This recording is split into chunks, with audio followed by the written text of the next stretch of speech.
आज पूरा देश जानता है, पूरी दुनिया जानती है कि मोदी सरकार की हैट्रिक बनने जा रही है। तुम मुझे छवि में नहीं लेकिन पसीने की महक में पाओ, योजना के विस्तार की महक में ठहरो, मेरी आवाज की गूंज से पहचानो। ये लाइन है प्रधानमंत्री नरेंद्र मोदी की, जिनकी आवाज पूरी दुनिया में गूंजती है। पीएम मोदी के चाय बेचने से देश चलाने तक का सफर इतना आसान नहीं रहा। इस वीडियो में हम आपको बताएंगे कि कैसे प्रधानमंत्री नरेंद्र मोदी चाय बेचने से लेकर देश के प्रधानमंत्री बने। इस सारे सफर की चर्चा इस वीडियो में करेंगे। नमस्कार, newsviews.in देख रहे हैं आप, आपके साथ मैं हूं अनुभा सिंह।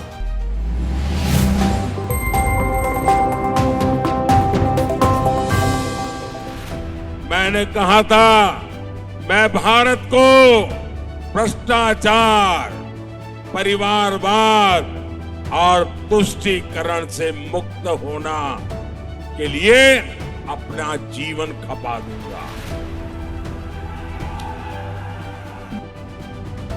मोदी का जन्म 19 सितंबर साल 1950 में गुजरात के वडनगर के एक साधारण परिवार दामोदर दास मूलचंद मोदी और हीराबेन के घर में हुआ था। मोदी अपने माता पिता के 6 संतान में तीसरे नंबर पर थे। प्रधानमंत्री नरेंद्र मोदी की शुरुआती शिक्षा वडनगर के भगवताचार्य नारायणाचार्य स्कूल में हुई। उन्हें बचपन से ही एक्टिंग, डिबेट कंपटीशन और नाटक में काफी इंटरेस्ट था, काफी रुचि देखी जाती थी इन सारी चीजों में नरेंद्र मोदी की, जिसमें पार्टिसिपेट कर उन्होंने कई सारे अवार्ड भी जीते हैं। इसके बाद प्रधानमंत्री नरेंद्र मोदी ने अमेरिकी में मैनेजमेंट और पब्लिक रिलेशन से संबंधित 3 महीने का कोर्स भी किया है। मोदी बचपन से ही बाकी बच्चों से बिल्कुल अलग थे। बचपन से ही खेलने कूदने से ज्यादा उनका झुकाव समाज सेवा में था। लोगों की काफी मदद किया करते थे। मोदी बचपन से ही अलग तरह के काम भी किया करते थे। चलिए कहानी आपको बताते हैं मोदी के बचपन की। एक बार की बात है कि वो घर के पास शर्मिष्ठा तालाब से एक घड़ियाल का बच्चा पकड़कर घर लेकर आ गए। उनकी माँ ने कहा, बेटा इसे वापस छोड़ाओ। मोदी माने नहीं। फिर उनकी माँ ने कहा, अगर तुम्हें कोई मुझसे चुरा कर ले जाए तो मुझे और तुम्हें दोनों को कैसा लगेगा। फिर मोदी अपनी माँ की बात को माने और वापस घड़ियाल के बच्चों को तालाब में छोड़कर आए। मेरे जीवन में मेरे टीचर का क्या रोल रहा, मेरे जीवन में मेरी माता का रोल क्या रहा, हर एक के जीवन में आता है। अब जब हम छोटे थे तो हमारा गुजारा करने के लिए वे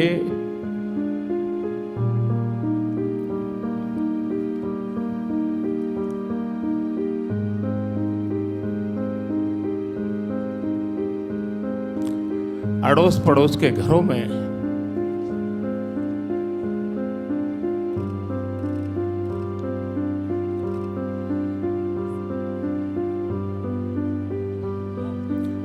बर्तन साफ करना, पानी भरना,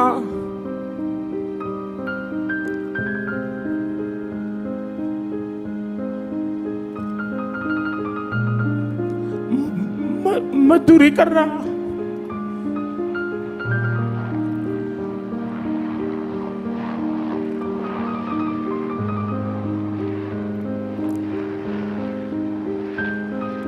आप कल्पना कर सकते हैं कि एक मां ने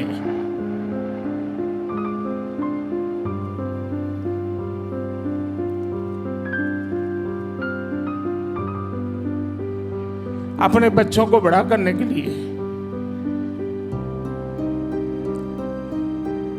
कितना कष्ट उठाया।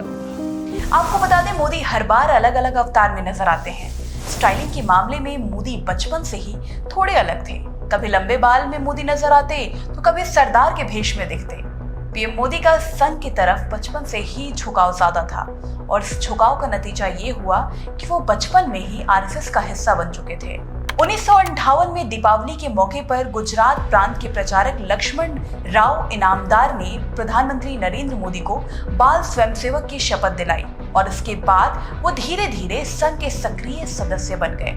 राजनीति में आने से पहले मोदी कई सालों तक राष्ट्रीय स्वयंसेवक संघ के प्रचारक भी रहे हैं। नरेंद्र मोदी के जीवन में लाल कृष्ण आडवाणी को उनका राजनीतिक गुरु माना जाता है। 1985 में प्रधानमंत्री नरेंद्र मोदी ने राजनीतिक दुनिया में कदम रखा था और भाजपा में शामिल हुए।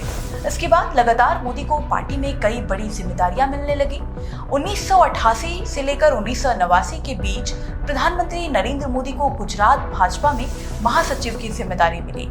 1995 में प्रधानमंत्री नरेंद्र मोदी को उनकी सक्रियता और मेहनत को देखकर भारतीय जनता पार्टी का राष्ट्रीय सचिव भी बना दिया गया। इतने कम समय में इतनी बड़ी उपलब्धि प्रधानमंत्री नरेंद्र मोदी ने हासिल की।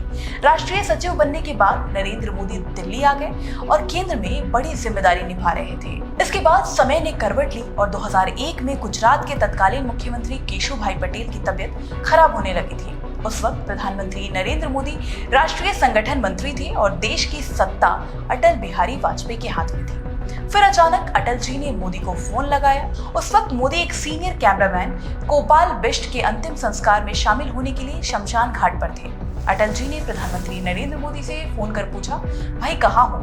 इस पर मोदी का जवाब आया कि मैं तो शमशान घाट पर हूँ। फिर अटल जी ने कहा, तुम शमशान में हो, मैं तुमसे क्या ही बात करूँ, वापस घर आओ, फिर मुझे बात करो, शाम को चाय पर मिलो, फिर बात करते हैं। जब मोदी ने अटल जी से मुलाकात की तो उन्होंने मजाक में मोदी से कहा कि दिल्ली ने तुम्हें बहुत मोटा कर दिया है, तुम्हें गुजरात वापस जाना चाहिए। और इसके बाद प्रधानमंत्री नरेंद्र मोदी गुजरात का मुख्यमंत्री बनकर गुजरात में कदम रखे। आपको बता दें, ये पहला मौका था जब बीजेपी के किसी नेता को सीधे मुख्यमंत्री बना दिया जाता है। गुजरात का मुख्यमंत्री बनने के बाद पीएम मोदी ने एक बार फिर पलटकर नहीं देखा। मोदी ने गुजरात को बीजेपी का गढ़ बना दिया। वही गुजरात जो 1995 तक कांग्रेस का गढ़ हुआ करता था, 2001 के बाद बीजेपी का गढ़ हो गया। 2001 के बाद से राज्य में कुल 3 बार चुनाव हुए, तीनों में बीजेपी को बम्पर जीत हासिल हुई और प्रदेश की कमान मोदी ने संभाली। गुजरात की सत्ता संभालने के महज 5 महीने बाद गोधरा रेल हादसा हुआ, जिसमें कई हिंदू कार्यसेवक मारे गए। फिर 2002 में गुजरात में दंगे भड़क गए थे, जिसमें लगभग 2000 लोग मारे गए। इन सब के बाद मोदी पर यह भी आरोप लगे कि वो दंगों को नहीं रोक पाए। लेकिन एक तरफ जहां प्रधानमंत्री नरेंद्र मोदी पर आरोप लग रहे थे, तो वहीं दूसरी तरफ उनकी राजनीतिक पकड़ जो थी वो और भी मजबूत होती जा रही थी। 2014 आते आते गुजरात पूरी तरह से बीजेपी का गढ़ बन चुका था, जहां आज भी बीजेपी का ही वर्चस्व कायम है। आपको बता दें, 2013 के बाद भी राज्य में जितने भी विधानसभा चुनाव हुए उसमें बीजेपी को जीत मिली और उसके बाद भी नरेंद्र मोदी के नाम पर ही बीजेपी जीत दर्ज करती आ रही है। गुजरात में मोदी के काम और लोकप्रियता को देखते हुए बीजेपी ने 2013 में एक बड़ा दांव खेल दिया।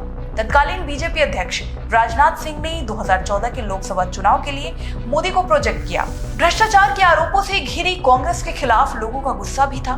देश में चुनाव हुए और 336 सीटों पर जीत हासिल करते हुए एनडीए सबसे बड़ा दल बना और 282 सीटों के साथ बीजेपी सबसे बड़ी पार्टी बनकर उभरी।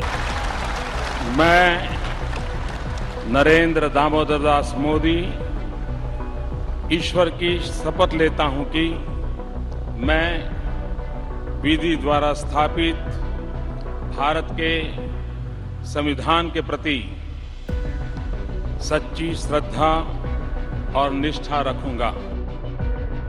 इस बम्पर जीत के बाद नरेंद्र मोदी पहली बार देश के प्रधानमंत्री बने।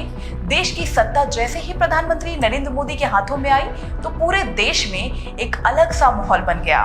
2014 के बाद बीजेपी अपनी विचारधारा को जमीन पर उतारने में सफल रही, जिसका असर ये हुआ कि कुछ ही सालों में देश के अधिकतर राज्यों में एनडीए और बीजेपी का कब्जा हो गया। इसके बाद 2019 में फिर लोकसभा चुनाव हुए। बतौर प्रधानमंत्री पीएम मोदी का ये पहला चुनाव था, जबकि अमित शाह बीजेपी के राष्ट्रीय अध्यक्ष थे। बीजेपी को मेजॉरिटी बेस्ड पॉलिटिक्स का फायदा मिला और वो पहले से ही और मजबूत पार्टी होकर सत्ता में लौटी। चुनाव में बीजेपी अपने दम पर 303 सीटें जीतने में कामयाब रही, तो वहीं एनडीए के खाते में 352 सीटें आई। 2019 के चुनाव में ऐतिहासिक जीत मिलने के बाद बीजेपी पहले से और भी ताकतवर बनकर उभरी। 2019 का चुनाव जीतने के बाद बीजेपी जम्मू कश्मीर और हिंदुत्व से जुड़े कई मुद्दों पर काम किया। पीएम मोदी ने दूसरी बार सत्ता में आने के बाद कई ऐतिहासिक फैसले लिए, जिसमें जम्मू कश्मीर से धारा 370 हटाना जनसंघ के जमाने से उनकी प्राथमिकता में था। मोदी सरकार ने जम्मू कश्मीर से धारा 370 को हटा दिया और ऐसे ही मोदी सरकार ने मुस्लिम महिलाओं को लेकर 3 तलाक से निजात दिलाने के लिए कदम भी उठाया। इतना ही नहीं, 5 अगस्त 2020 एक ऐसी तारीख जो देश के इतिहास के पन्नों में दर्ज हो गई है। प्रधानमंत्री नरेंद्र मोदी ने भूमि पूजन कर अयोध्या में राम मंदिर निर्माण का शुभारंभ किया था। भव्य राम मंदिर के निर्माण का सपना बीजेपी तो दशकों से दिखा रही थी, लेकिन लोगों को इसे लेकर सबसे ज्यादा भरोसा उस समय आया जब मई 2014 में नरेंद्र मोदी प्रधानमंत्री बने। बरसों से टाट और टेंट के नीचे रहे हमारे रामलला के लिए अब एक भव्य मंदिर का निर्माण होगा। जय सिया राम, जय सिया राम। राम मंदिर और बाबरी मस्जिद मामले में सुप्रीम कोर्ट ने रोज सुनवाई कर फैसला राम मंदिर के पक्ष में दिया। राम मंदिर पर फैसला भले ही सुप्रीम कोर्ट ने दिया हो, लेकिन बीजेपी समर्थक इसका श्रेय सीधा सीधा प्रधानमंत्री नरेंद्र मोदी को ही देते हैं। 2024 के जनवरी में अयोध्या का भव्य राम मंदिर बनकर तैयार हो गया। काशी में विश्वनाथ कॉरिडोर भी बनकर तैयार हो चुका है और मथुरा का कॉरिडोर का काम अभी भी चल रहा है। इतना ही नहीं, मध्य प्रदेश के उज्जैन में भी महाकाल लोक बनकर तैयार हुआ। प्रधानमंत्री नरेंद्र मोदी का अब तक का कार्यकाल इसीलिए भी ऐतिहासिक रहा क्योंकि पूर्वोत्तर के अलावा बंगाल जैसे राज्यों में भी जहां बीजेपी की गिनती सबसे कमजोर पार्टी के रूप में होती थी, वहां नंबर 1 और नंबर 2 पार्टी बनी। बंगाल जो हमेशा से लेफ्ट और ममता का गढ़ माना जाता था, वहां के चुनाव में बीजेपी दूसरे नंबर की पार्टी बनी। फिलहाल प्रधानमंत्री नरेंद्र मोदी का सपना 2024 में सत्ता की हैट्रिक लगाने की चुनौती है। देश की चुनावी राजनीति में जवाहरलाल नेहरू को छोड़ दे तो कोई भी प्रधानमंत्री लगातार 3 बार तक चुनाव नहीं जीत पाया। नेहरू के बाद इंदिरा गांधी भी लगातार 2 बार ही चुनाव जीत पाई थी। देश की सियासत में माना जाता है कि 2 बार चुनाव आसानी से कोई भी जीत सकता है, लेकिन लगातार तीसरी बार चुनाव जीतना बेहद मुश्किल साबित होता है। नामुमकिन कामों को नरेंद्र मोदी ने अभी तक मुमकिन करके दिखाया है। ऐसे में अगर प्रधानमंत्री नरेंद्र मोदी 2024 के चुनाव में जीत हासिल करते हैं तो निश्चित तौर पर एक इतिहास रचेंगे। 2024 में अगर पीएम मोदी की जीत होती है तो इसलिए भी वो बड़ी और ऐतिहासिक जीत होगी क्योंकि इस बार लड़ाई मोदी और विपक्षी गठबंधन इंडिया के बीच में है। देश के लिए, देश के दिल में मोदी है, हर दिल में मोदी है और हर दिल एक ही बात कह रहा है, फिर एक बार।